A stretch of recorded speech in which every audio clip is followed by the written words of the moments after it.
আমাদের ছাত্রছাত্রীরা বসে আন্দোলন করছে শিক্ষক সফরের জন্য। এগুলো নিয়ে আমাদের we have to be vocal about this things. আপনি শিক্ষামন্ত্রী, you have to be vocal about this things. আমি আপনার থেকে অনেক জুনিয়র, আপনি আমার বাবার থেকেও বয়সে বড়, কিন্তু you have to be vocal about this things. আপনি যদি এই ইস্যুগুলো অ্যাড্রেস না করেন, তো কে এগুলো অ্যাড্রেস করবেন? আপনার কাছে power, you are the supreme authority here, you have to address this issues.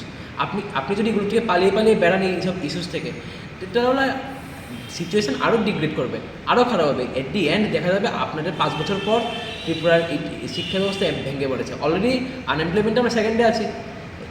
এখন হয়তো কে জানি এখন লিটারেসি রেটে আমরা পড়ে যাবো নিচে, will lose our ranking for you. So please address this issue. It's a request from the National Students Union of India, Tripura unit.